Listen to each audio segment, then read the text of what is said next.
انسان کے وجود کا سبب حقیقی ذات باری تعالی ہے اور انسان کے وجود کا سبب مجازی والدین ہے۔ اس لیے سبب حقیقی کے حقوق کو بیان کرنے کے بعد متصل سبب مجازی کے حقوق کو بیان کیا اور کہا والدین کے ساتھ حسن سلوک کرو گے، بالخصوص جب والدین بوڑھے ہو جائیں تو ان کے ساتھ حسن سلوک کی تلقین بہت زیادہ کی گئی، چونکہ والدین جب بوڑھے ہو جاتے ہیں اور اولاد معاملات کو سنبھالنے لگتی ہے تو ان کے اختیارات جب سمٹنے لگتے ہیں تو سعادت مند اولاد سب کچھ سنبھالنے کے باوجود بھی اور سارے معاملات اپنے ہاتھ میں لینے کے باوجود بھی والدین کو اس طرح حاکم بنائے رکھتے ہیں کہ کوئی بات ان کے پوچھے بغیر کرتے نہیں ہیں۔ لیکن جو اولادیں والدین کی حساسیت کو نہیں جانتی یا وہ ان کے حقوق کو نہیں پہچانتی تو وہ والدین کو اگنور کرنا شروع کر دیتی اور والدین یوں سمجھتے ہیں کہ اب تو ہم عضو معطل ہو گئے، کسی کام کے نہیں رہے، ہماری اولاد ہم سے پوچھتی بھی نہیں، حالانکہ پوچھ لینے سے کوئی حرج نہیں تھا۔ ماں باپ ہی ایک ایسا وجود ہیں جو یہ چاہتے ہیں کہ میری اولاد میرے سے آگے نکلے اور اپنی اولاد کو اپنے سے آگے دیکھنا چاہتے ہیں۔ ماں باپ کی مثال اس درخت کی طرح ہے جو دھوپ اپنے بدن کے اوپر لیتا ہے اور پتوں میں جذب کرتا ہے اور نیچے بیٹھنے والوں کو چھاؤں فراہم کرتا ہے، پھل اس کے اوپر لگتا ہے، خود نہیں کھاتا، اوروں کے لیے پھل دیتا ہے۔ والدین جو کمائی کرتے ہیں، محنت کرتے ہیں، تگ و تاز کرتے ہیں، جد و جہد کرتے ہیں، وہ اولاد کے لیے ہوتی ہے، اور اولاد جب سمجھدار ہو جائے اور جب وہ معاملات کو سنبھالنے لگ جائے تو اس کو چاہیے کہ والدین کو اگنور نہ کرے۔ اللہ کے محبوب کی خدمت میں ایک شخص حاضر ہوا اور اس نے کہا کہ حضور میرا بیٹا مجھے اپنی چیزوں کو ہاتھ نہیں لگانے دیتا۔ تو آقا کریم نے اسے بلایا، کہا کہ تمہارا باپ کیا کہہ رہا ہے؟ اس نے عرض کی حضور یہ چیزیں خراب کر دیتا ہے، بڑھاپا ہو گیا تو چیزیں خراب کر دیتا ہے۔ تو حضور کی چشمان اقدس میں آنسو آ گئے، فرمایا ایک وقت تھا کہ اس کی چیزیں تو خراب کرتا تھا اور اس نے کبھی نہیں روکا تھا۔ تو حضور نے ایک تاریخ ساز جملہ ارشاد فرمایا، انتا و مالو کا لے ابی کا، تو بھی اور تیرا مال بھی تیرے باپ کا ہے، وہ جو چاہے کرے تو اس کو روک نہیں سکتا۔ لیکن اولادیں جب سمجھدار ہونے لگے تو وہ والدین کو دقیانوس سمجھتی، وہ والدین کو اولڈ فیشن سمجھ لیتی، وہ سمجھتی ہیں کہ یہ تو جدید دور کے تقاضوں کو جانتی نہیں، حالانکہ والدین نے چکی کی طرح زمانے کو پیسا ہوتا ہے اور حالات کے جبر کو سہا ہوتا ہے اور تجربات کی چکی میں خود پسے ہوتے ہیں اور انہیں پتا ہوتا ہے کہ جو ہے وہ کیسے زندگی گزارنی ہے۔ ان کے تجربات اگرچہ وہ جدید دنیا کی اصطلاحات سے واقف نہ ہوں اور جدید زبانوں اور لہجوں سے آگاہ نہ ہوں، جدید فیشن انہیں نہ آتے ہوں، لیکن حالات کو کیسے گزارنا ہے یہ انہوں نے اپنے تجربات سے سیکھا ہوا ہوتا ہے، اور اولاد اگر ان کی اتباع کرتی ہے تو وہ سرخرو ہوتی ہے۔ لیکن چونکہ گرم خون جب آتا ہے تو پھر وہ چاہتا یہ ہے کہ میں زیادہ سمجھدار ہوں، تو والدین کو وہ اگنور کرنے لگ جاتے ہیں، اور والدین جب اپنے اختیارات سمٹتے محسوس کرتے ہیں اور اولادوں کے اختیارات بڑھتے ہوئے محسوس کرتے ہیں تو ایک طرح سے وہ اندر سے ٹوٹنا شروع ہو جاتے ہیں، اور یہ ان کے لیے اذیت کا سامان ہے۔ تو اس لیے میرے رب نے انسانی نفسیات اور انسانی کمزوریوں کو مد نظر رکھتے ہوئے کتنی خوبصورت جو ہے وہ تاکید فرمائی، وَبِالْوَالِدَيْنِ احسانا، ان کے ساتھ تم نے حسن سلوک کرنا ہے، تمہارے رویے خوبصورت ہوں، بلکہ فرمایا تم نے ان کے سامنے اف بھی نہیں کہنا۔ کلمہ تعفیف کیا ہے؟ اف بھی نہیں کہنا۔ تو کہتے ہیں کہ آپ کے ہاتھ پر، بدن پر، لباس پر، کسی جگہ پر کوئی گرد، کوئی ریزہ پڑا ہوا ہو تو آپ اس کو پھونک سے ایسے اڑاتے ہیں، پھونک مارتے ہیں، تو اس سے جو آواز پیدا ہوتی ہے اس کو اف کہتے ہیں۔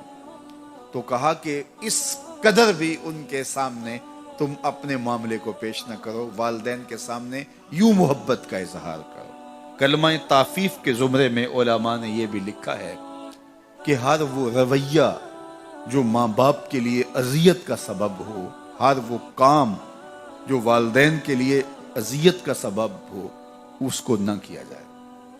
حضرت امام حسن رضی اللہ تعالی عنہ حضرت سیدہ فاطمہ الزہرا رضی اللہ تعالی عنہ کے ساتھ کھانا نہیں کھاتے تھے۔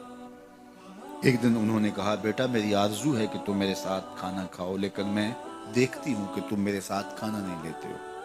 تو عرض کی امی جان میں اس ڈر سے آپ کے ساتھ کھانا نہیں لیتا کہ کسی لقمے کی طرف آپ کی نظر بڑھ گئی ہو اور آپ کا ہاتھ ابھی نہیں بڑھا اور میں پہلے اس لقمے کو اٹھا لوں جس کی طرف آپ کی نگاہ سبقت لے گئی ہے، اور آپ ماں ہونے کی وجہ سے مجھے نہ روکیں۔ وہ ایک فلسفی کہتا ہے مجھے ماں کی محبت کا صحیح اندازہ اس دن ہوا جب سیب 4 تھے اور ہم 5 تھے۔ ماں نے کہا میں تو سیب پسند ہی نہیں کرتی، یہ ماؤں کے روپ ہوتے ہیں، یہ ماؤں کے پیار کا رنگ ہوتا ہے۔ تو کہا کوئی لقمہ اچھا ہو اور آپ کی نظر بڑھ گئی ہو لیکن میرا ہاتھ پہلے بڑھ جائے، اور آپ اس وجہ سے کہ آپ ماں ہیں تو آپ جو ہے وہ اس کی طرف ہاتھ نہ بڑھائیں، تو میں اس ڈر سے آپ کے ساتھ بیٹھ کے کھانا ہی نہیں کھاتا۔ یہ کلمہ تعفیف ہے کہ ان کا اس طرح سے لحاظ رکھا جائے۔ علماء نے کلمہ تعفیف کے اندر یہ بات بھی لکھی ہے کہ جب والدین بوڑھے ہو جائیں اور ارذل عمر کو پہنچ جائیں، جب عمر بڑھتی چلی جاتی ہے اور بچپنا لوٹنا شروع ہو جاتا ہے، وَمَن نُعَمِّرْهُ نُنَكِّسُهُ فِي الْخَلْقِ، سورہ یاسین میں ارشاد فرمایا جب ہم کو لمبی عمر دیتے ہیں کسی کو تو اس کو بچپن کی طرف پھر پلٹا دیتے ہیں۔ دانت گر گئے، سخت اور ٹھوس غذا بچوں کی طرح اب پھر وہ نہیں لے سکتا، زبان میں لکنت پیدا ہو گئی، یاداشت کھونے لگی اور ہاتھوں پہ راشہ طاری ہو گیا، اب کوئی لقمہ اٹھا کے منہ میں ڈالے گا، وہ ساری بچپنے کی چیزیں لوٹنے لگی۔ اسی طرح سکل سماعت کا مسئلہ بھی آ گیا، اور پھر اس کے بعد جو ہے وہ چلنے پھرنے سے بھی قاصر ہے، بول و براز چارپائی پہ ہے جس طرح بچپن میں ہوتا ہے۔ وَمَن نُعَمِّرْهُ نُنَكِّسُهُ فِي الْخَلْقِ، ہم دوبارہ پلٹا لیتے ہیں اسی بچپنے کی طرف، دوبارہ اسی عمر میں آ جاتا ہے، اسی کیفیت میں آ جاتا ہے۔ اللہ اکبر، یہ غور کرنے کی باتیں ہیں، یہ اللہ کی نشانیاں ہیں۔ اب جب دوبارہ وہ چارپائی پہ آ گیا تو جس طرح بچہ چارپائی پہ ہوتا ہے اور تھوڑا سا چلے بھی تو چارپائی کو پکڑ کے تھام کے چلتا ہے، ٹھوس غذائیں نہیں کھا پاتا، اعضاء اس کے کمزور ہوتے ہیں، مدمحل ہوتے ہیں، وہی حالت دوبارہ بوڑھے بزرگ کی ہو گئی، بوڑھی ماں کی ہو گئی، بوڑھے باپ کی ہو گئی۔ اب ان کو بھی نرم لقمے شوربے میں بھگو کے منہ میں ڈالنے پڑتے ہیں، منہ میں دانت نہیں ہے کہ چبا سکیں۔ اللہ اکبر، بار بار ایک چیز کا مطالبہ کرتے ہیں، طبیعت میں چڑچڑا پن پیدا ہو جاتا ہے، بچپنے والی ضد پلٹ آتی، اور بولو براز بھی چارپائی پہ۔ اب بوڑھے ماں باپ کے خدمت گزار بچے ان کو اٹھاتے ہیں اور ان کو دھوتے ہیں اور پھر وہاں چارپائی پہ ڈالتے ہیں، لیکن اس تعفن سے، اس بدبو سے جو بول و براز کی وجہ سے پیدا ہوئی، اپنی ناک پہ کپڑا رکھ لیتے ہیں۔ تو بوڑھے ماں باپ حساسیت کی وجہ سے یہ سوچتے ہیں کہ میری اولاد اب مجھ سے نفرت کر رہی ہے، تو اف کے زمرے میں علماء نے لکھا ہے کہ بدبو سہ لو، ناک پہ کپڑا نہ رکھو، چونکہ ان کو اس کی بھی تکلیف نہ ہو۔ جب چھوٹے بچے کو ماں دھوتی ہے تو اس وقت کپڑا ناک پہ نہیں رکھتی، بدبو آ رہی ہوتی ہے، لیکن یہ ماں کا پیار ہوتا ہے۔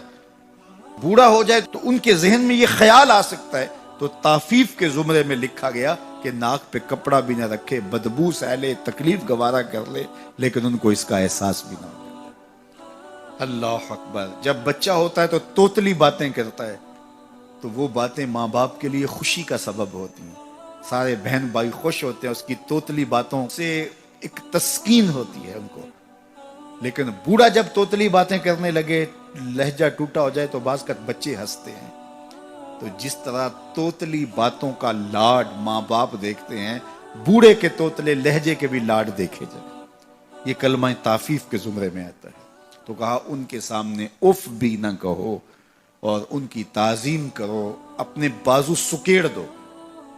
جو کہا گیا نا کہ اپنے بازو ان کے سامنے سکیڑ دو، یہ پرندہ جب اڑتا ہے فضا میں، اڑان بھرتا ہے تو وہ بازو پھیلاتا ہے اور پھر ان کو جنبش کر کے آگے بڑھتا ہے، لیکن جب اس نے دوبارہ زمین پہ آنا ہے تو بازوؤں کو سکیڑنا شروع کر دیتا ہے۔ جب بازو سکیڑتا ہے تو وہ زمین پہ آ جاتا ہے۔ تو کہا والدین کے پاس جب آؤ تو بازو سکیڑ لو. مطلب کیا؟ تم مفتی شہر ہو، تم علامت الدہر ہو، تم ڈی سی ہو، تم ایس ایس پی ہو، تم منسٹر ہو، تم بہت کامیاب بڑے بزنس مین ہو، تم ڈاکٹر ہو، تم انجینئر ہو.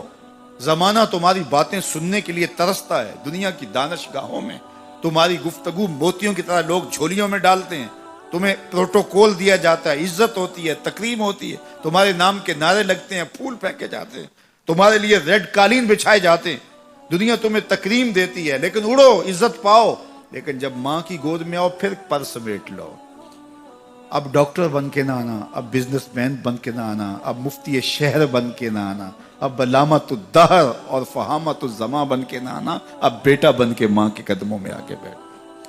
تو یہاں آؤ تو بازو سکیڑ کے آؤ، اور باہر جاؤ تو بازو پھیلا لو. تو کہا ان کے سامنے اپنی بڑائی ظاہر نہ کرنا، بلکہ ان کے سامنے طفل مکتب بن جانا، طفل شیرخوار بن جانا، چھوٹے سے بچے بن جانا، ان کے لاڈ دیکھنا، ان کی چھوٹی